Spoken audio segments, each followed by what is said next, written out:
Lisa Sánchez y Jacobo Dayan.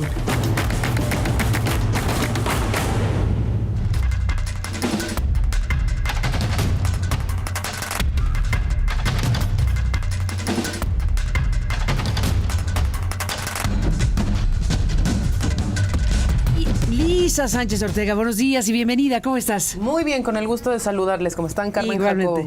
Jacobo Dayan, buenos días. Aquí he tenido problemas con el micrófono, pero ya.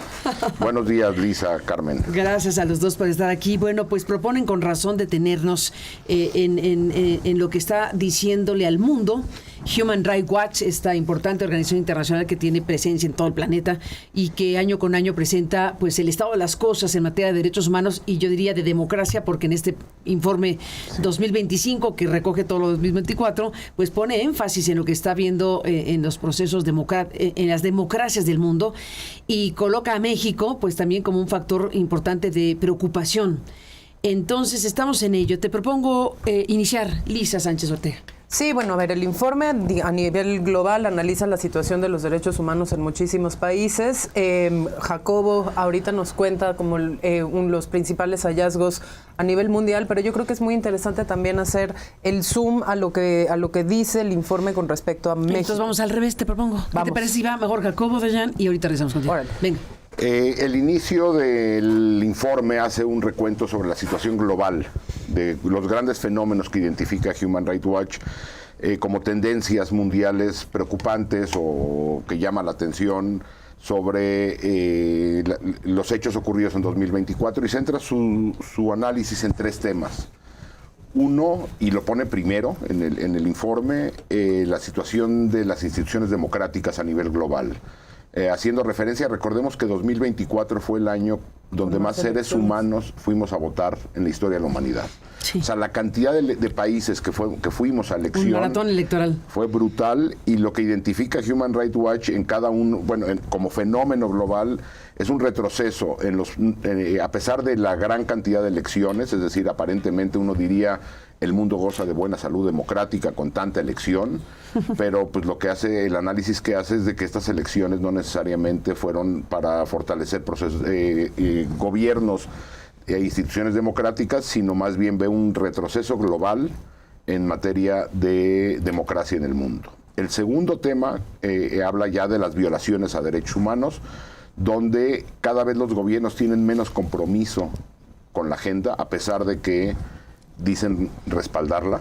Es decir, es políticamente incorrecto salir a decir está uno en contra de los derechos humanos. Por cierto, Carmen, ahorita veía una nota, acaban de anunciar que México refrendó, Marcelo Ebrard está en Europa, y a cuento de lo que estoy hablando, refrenda México su convenio global económico con la Unión Europea.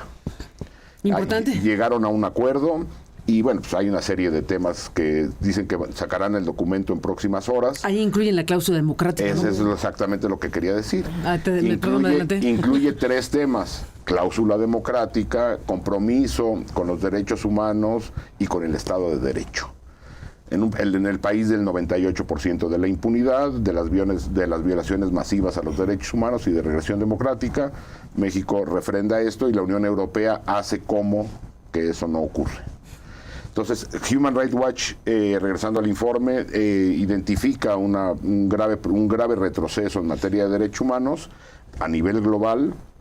Y la tercera, que a mí me llama la atención, es de que incluso entra al tema del derecho internacional humanitario, es decir, todo este marco legal que aplica en conflictos armados. 2024 fue caracterizado también por brutal violencia global. Human Rights Watch pone énfasis en tres conflictos, evidentemente por antigüedad, el sudanés, que es un conflicto al que se le ha puesto muy poca atención mediática a nivel global, e incluso ya los Estados Unidos hablan de un genocidio o un segundo genocidio en Sudán en el siglo XXI. Recordemos el genocidio de Darfur al inicio de este siglo. Pero la violencia en Sudán es descomunal, con los millones de personas desplazadas y asesinadas. El de Rusia a Ucrania, repito, en orden cronológico, y evidentemente en el Medio Oriente, ¿no? Con el ataque brutal de Israel a población en Gaza y el ataque del 7 de octubre. Pero hablando en Human Rights Watch de que lo que tenemos en el mundo es un poco compromiso con las reglas y las leyes de la guerra. Incluso con eso, ¿no? Incluso con eso. Sí, a ver, interesante. Me quiero detener nada más un poquito en este tema de cómo las instituciones y los procesos democráticos se han estado utilizando precisamente para elegir o para consolidar regímenes que no necesariamente son regímenes democráticos y más bien son regímenes autocráticos y en algunas latitudes incluso regímenes abiertamente totalitarios. Interesante porque, por ejemplo, el año pasado, que hubo la 12ª asamblea anual de esta cosa que se llama el Movimiento Global por la Democracia, que tiene muchos años, que junta premios Nobel, etcétera, y cada 2 años realiza ciertas asambleas para ver precisamente cuál es el estado global de la democracia y qué pasa en aquellos lugares en donde la democracia se perdió o está en un gran riesgo de perderse. Por primera vez incluyó, tristemente, una delegación para analizar el caso de México.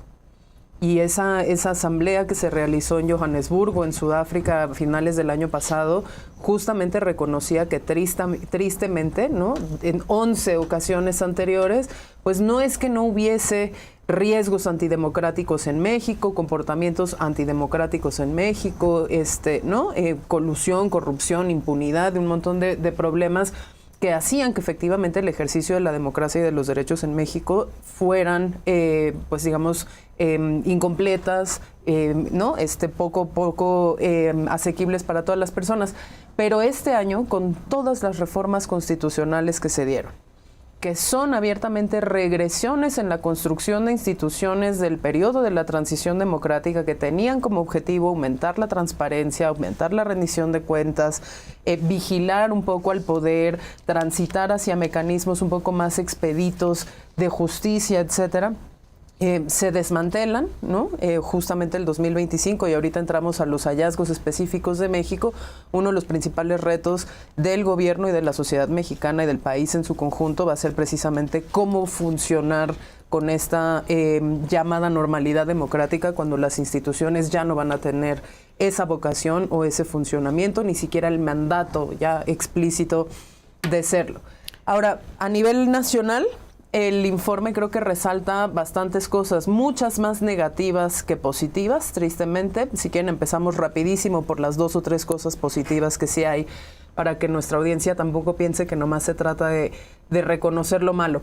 Reconoce ciertos avances en los derechos de las personas con discapacidad, magros, chiquitos, focalizados. Específicamente habla del reconocimiento en la Ciudad de México de la libertad de elección de las personas con discapacidad mayores de 18 años a decidir sobre sus cuerpos, a decidir sobre sus vidas y que no permanezcan en un estado permanente de tutela e indefensión con respecto a las decisiones que toman sobre su vida y sus condiciones. Rescata, por ejemplo, también el hecho de que en las 32 entidades federativas se reconoce ya el matrimonio de personas del mismo sexo y se reconocen en varios estados, 23 estados, los derechos a la identidad de género, dependiendo de si es para personas trans o incluso para infancias trans que tienen la posibilidad o el derecho ahora poco ejercible o digamos con procesos difíciles para su ejercicio de poder tramitar las identidades genéricas que más les convengan y que mejor se apeguen a sus decisiones. Reconoce también temas de aborto, interrupción voluntaria del embarazo, ¿no? Cómo ha avanzado a nivel estatal eso, y reconoce algunos avances, digamos, declarativos, ¿no? Legales, aunque no necesariamente reales, en materia de pueblos indígenas, con algunas reformas que se hicieron.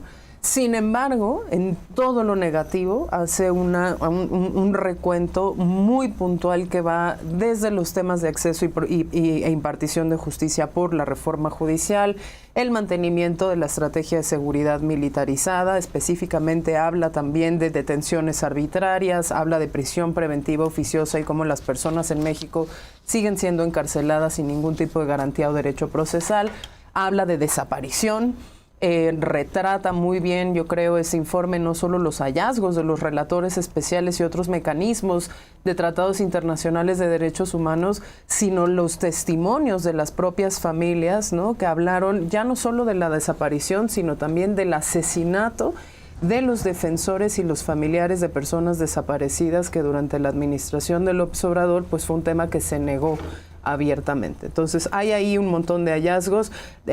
Platicábamos, Jacobo, Dayan y yo fuera del aire, una de las cosas que más nos impactó de los hallazgos de México en este informe es el tema de los refugiados, ¿no? La parte de migración, personas en contexto de movilidad, solicitantes de asilo y refugio en México. En un año, 140,000 solicitudes de refugio, el número más alto en la historia de México, con una oficina del Alto Comisionado para los Refugiados que tenía 4 representaciones estatales en México, que ahora tiene 13, y aún así la necesidad y la falta de acceso de las personas en esta situación a recursos legales de protección sigue siendo muy baja, aunque el informe reconoce que cuando México la otorga en un porcentaje más alto, cerca del 74% de esas solicitudes se aprueban. Pues ahí está el informe anual de Human Rights Watch, y dentro de ese informe también, hablando de las democracias y de los gobiernos que llegan vía democrática, pues pone a Donald Trump como un elemento de preocupación. Esta conversación que estamos sosteniendo, digamos que es la última de la era Joe Biden, y es la última en términos de un análisis del tiempo y circunstancia, y la próxima vez que nos veamos en este espacio, pues ya habrá llegado Donald Trump a la presidencia de los Estados Unidos el próximo 20 de enero. Hay que cerrar esta mesa con esta perspectiva. Jacobo. Sí, me parece que el lunes estaremos entrando, evidentemente hay países a los que les impacta más, como México, pero estaremos entrando una nueva, a repartir de nuevo las barajas. Vamos, hay un juego nuevo que arranca el lunes, que no tenemos certeza de qué impacto será. Podemos advertir seguramente que será discursivamente muy desgastante los 4 años de Donald Trump, como lo fueron los primeros 4 años, nada más que ahora con esteroides, y con unas redes sociales ya desatadas. La decisión de Meta, o sea, de Facebook, de Instagram y bueno, Twitter ya, o X, ya abiertamente dejando libremente los discursos de odio, los discursos neofascistas, sin la no verificación de nada, sin ninguna contención, y con un discurso que va a ser apabullante, me parece, y en un contexto global que seguramente sufrirá el multilateralismo de manera muy puntual. La Unión Europea está buscando también ya reagruparse, sabiendo que con Estados Unidos probablemente no contará, o contará deficitariamente, y al interior de los Estados Unidos, como democracia referencial para buena parte de Occidente, pues una democracia que ya poco tendrá de lo que conocimos incluso en el primer periodo de Trump.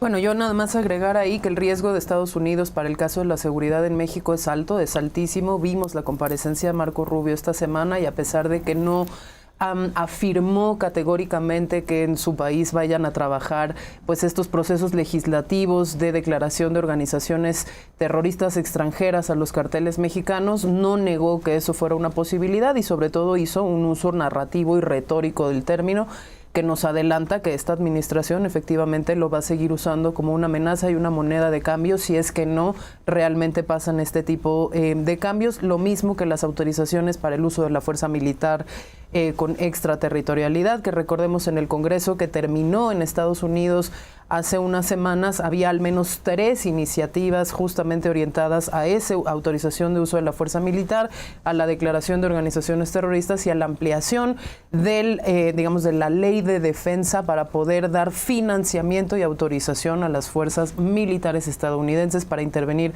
contra los carteles mexicanos. Ninguna de ellas pasó, pero ahora tienen pues un contexto político muchísimo más proclive, con un electorado muchísimo más envalentonado realmente a mostrar su opinión favorable a eso de manera pública, algo que todavía pues no ocurrió en el Congreso pasado. Les propongo hacer una pausa y regresamos. Les propongo cerrar con esto que estás planteando. Al final de cuentas, lo dicho por Marco Rubio, lo que ha dicho ya antes el propio Donald Trump, lo que se perfila para México es un asunto crucial y efectivamente el mensaje más claro que tenemos hoy por hoy de lo que están pensando los el próximo gobierno es lo que dijo Rubio, que fue celebrado por Claudia Sheinbaum porque, bueno, pues puso por delante, por fortuna, la cooperación, pero que si la cooperación no resuelve bien, pues entonces no es imposible que sea lo otro. Así que estamos en ese territorio de cosas. Déjenme, Jacobo Dayan, Lisa Sánchez Ortega, después de esta pausa regresamos. Un saludo a las estaciones en el país de Grupo Radio Centro. Gracias por estar aquí, gracias a quienes están siguiendo Aristegui Noticias en internet y en otras plataformas. Volvemos en un instante más. Lisa Sánchez y Jacobo Dayan.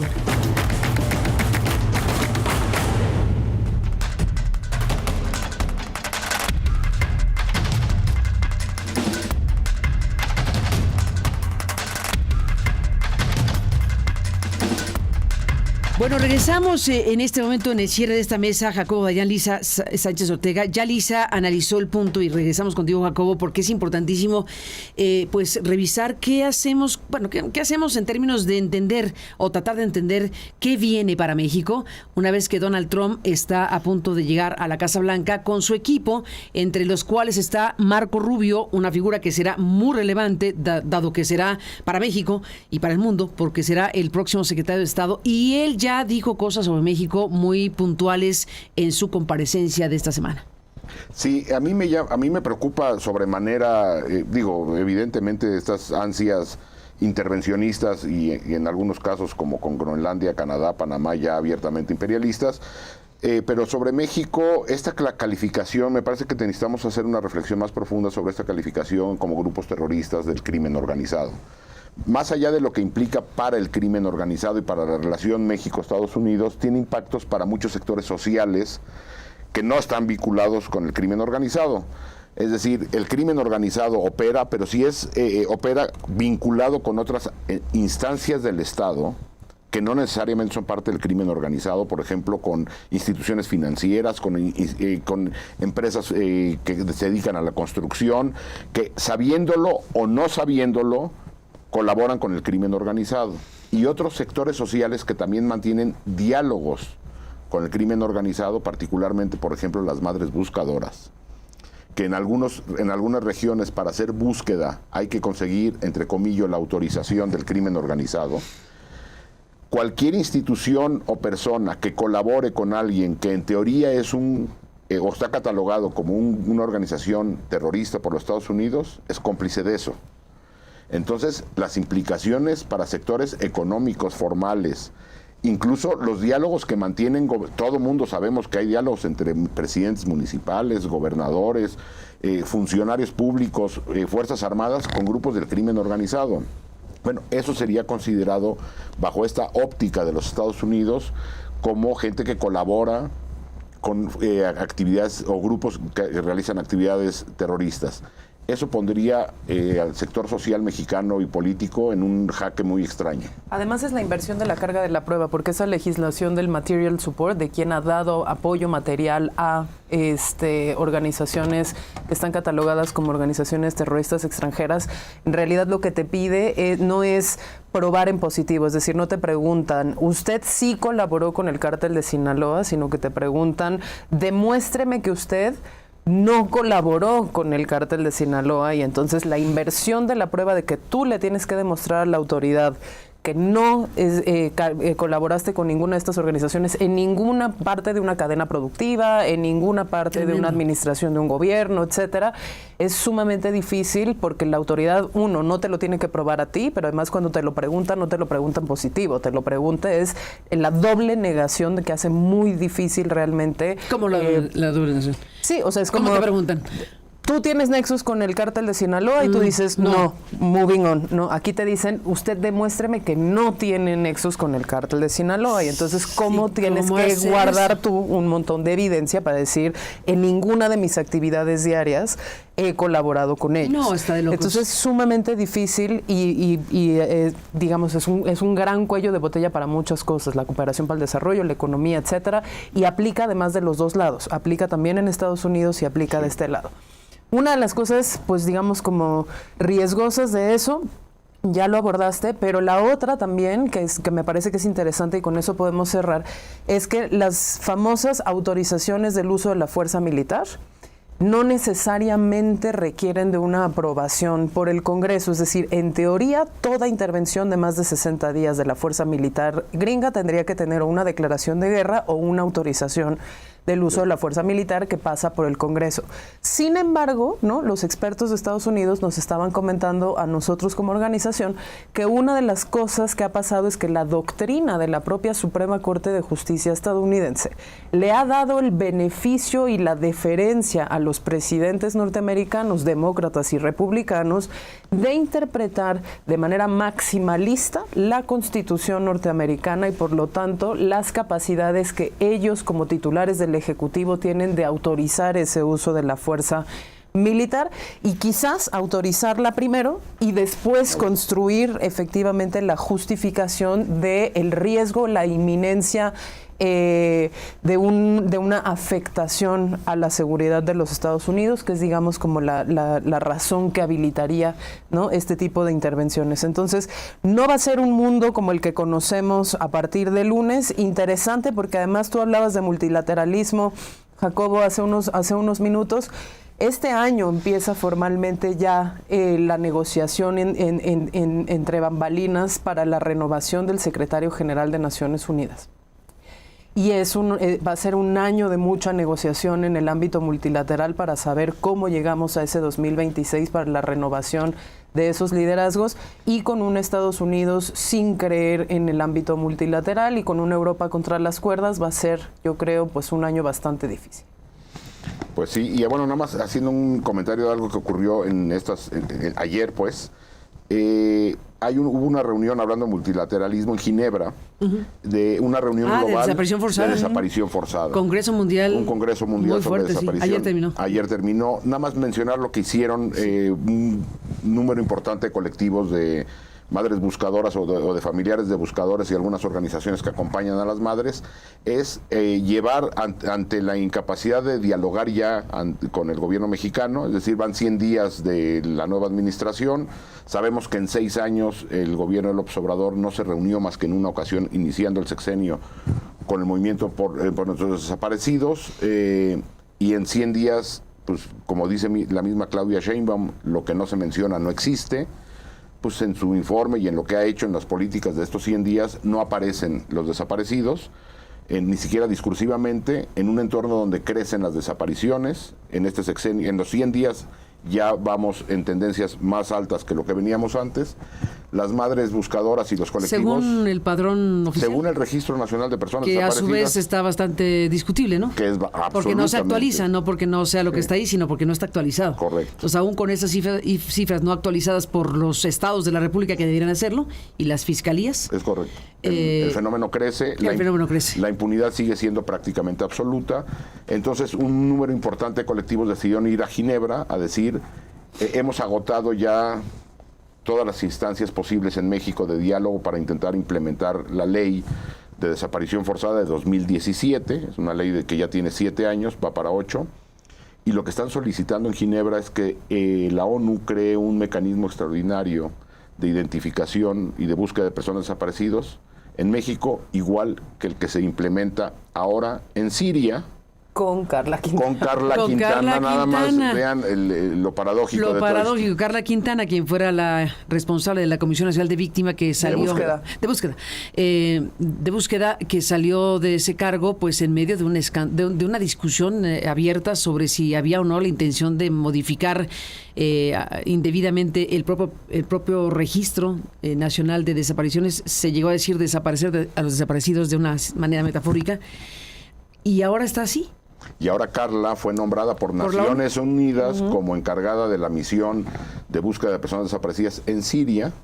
Y ahora los colectivos mexicanos solicitan a la ONU algo similar para México. A ver qué pasa. A ver qué pasa, pero importante el encuentro, efectivamente, Congreso Mundial de Desapariciones Forzadas en Ginebra. Fueron 2 días, ¿no? Sí. 2 días. Pues sí, ahí está un tema importantísimo. Gracias, Lisa Sánchez Ortega. Gracias, Jacobo Dayana, los dos. Feliz fin de semana. Y bueno, pues ya iremos viéndonos. Cuando nos veamos de nuevo en este programa, ya estaremos instalados formalmente en la era Trump. En la Trumplandia, correcto. En Trumplandia, o como le queramos llamar. A los dos, gracias y buen fin de semana. Nos vamos a la pausa y regresamos. Vamos a